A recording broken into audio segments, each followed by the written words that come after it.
Wow, মাটনটা কি ভালো লাগছে গো দেখতে। কি করে বানাচ্ছো বলো তো মাটনটা? শুধু দেখলে হবে না, নে তুই এক পিস খেয়ে দেখ, আগে টেস্টটা করে দেখ কেমন হয়েছে খেতে। ঠিক আছে, দাও। আমি খেতে খেতে তুমি রেসিপিটা ঝটপট বলে ফেলো। আচ্ছা, প্রথমে এর মধ্যে ধনে, জিরে, দারচিনি, লবঙ্গ, এলাচ, বড় এলাচ সব একসাথে, স্টার অনিয়ন সব একসাথে আমি একটু শুকনো খোলায় ভেজে নিয়েছি। ভেজে এটার একটা পেস্ট করে নেব। এরপরে কড়াইতে তেল দিয়ে পেঁয়াজ, আদা কুচি, রসুন কুচি সবগুলো ভালো করে ভেজে নেব। আচ্ছা, পেঁয়াজটা ভাজার পরে তুমি কি এটাকে পেস্ট করবে? মানে তুমি দাঁড়াও একটুখানি, পেঁয়াজটা ভাজাটা কিন্তু লাল লাল করে ভাজতে হবে, তাই তো? সেটা বলে দাও। হ্যাঁ হ্যাঁ, পেঁয়াজটা একদম লাল লাল করেই ভাজতে হবে, যেন পুড়ে না যায় পেঁয়াজটা। হ্যাঁ, মানে ব্রাউন করে নিতে হবে, তাই তো? আর ওই পেঁয়াজের মধ্যেই আদা রসুনটা দিয়ে দিতে হবে। হ্যাঁ হ্যাঁ, পেঁয়াজের মধ্যে আদা রসুনটা দিয়ে আবার একসাথে ভেজে নিবি, তারপরে টমেটোটা দিবি, কারণ টমেটো খুব নরম জিনিস তো, ওটা দিলে ভাজাটা আর হবে না ঠিক মতো। আচ্ছা, আর টমেটোটা কতটা দিতে হবে বলো তো একটু? টমেটো তো ওই যেরকম মাংস আনবে যে যেরকম সেই অনুযায়ী দেবে। আচ্ছা, আমি এখানে দুটো বড় বড় টমেটো দিয়েছি, যে যার মতো করে মাংসটা দেবে। কতটা নিয়েছিলে তাহলে? আমি মাংস নিয়েছি 2.5 কেজি।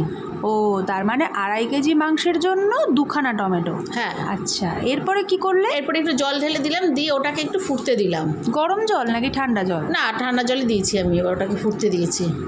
আচ্ছা, এই মশলাটা এইটাই কি আসল মশলা, মানে যেটা এটাই দিয়ে মেন রান্নাটা মশলা। হবে? হ্যাঁ, এটাই মেন মশলা, আর খুব ইজি রান্নাটা, তুই দেখ ভালো করে একটুখানি। আচ্ছা, ঠিক আছে। আচ্ছা, এরপর কি করবে? এরপরে এই মশলাটা ঠান্ডা করে পেস্ট করে নেব, তারপরে কড়াইতে তেল দিয়ে আলু ভেজে নেব। আচ্ছা, আলুগুলোকে এরকম একটা আলু 2 পিস করে কাটতে হবে, তাই তো? যেমন মাংসতে আলু দেওয়া হয়। সেইভাবে আলুটা দিতে হবে, আমাদের তো আবার আলু ছাড়া চলবে না।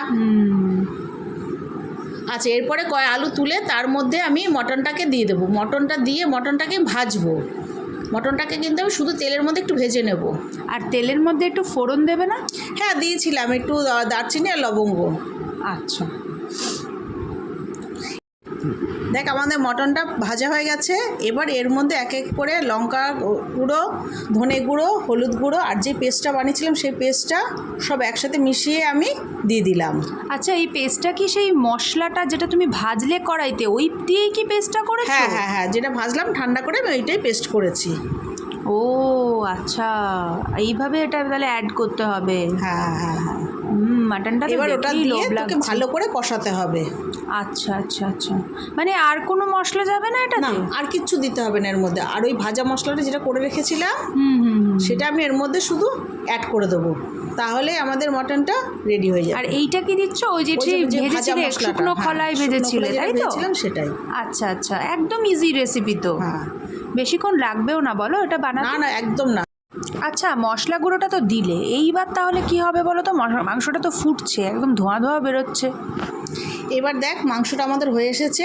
এবার মাংসের মধ্যে আমি একটা ছক দেবো, ঘি দেবো, ঘিয়ের মধ্যে কাঁচা লঙ্কা দেবো, দিয়ে কাসুরি মেথি দেবো, দিয়ে ওর মধ্যে আমি একটু লঙ্কার গুঁড়ো দিয়ে দেবো, দিয়ে এবার এইটা ছকটা আমি ওর মধ্যে মাটনটার মধ্যে দিয়ে দেবো।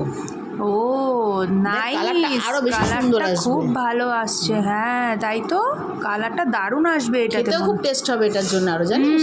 একদম ডিফারেন্ট একটা টেস্ট আসবে মনে হচ্ছে। আচ্ছা, গ্যাসটা কি এবার অফ করে হ্যাঁ, দিলে? গ্যাসটা অফ করে আমি ঢাকা দিয়ে রেখেছি কিছুক্ষণের জন্য। ঠিক আছে। এই দেখ, ঢাকাটা খোলার পর দেখ তুই একটুখানি মাটনটা।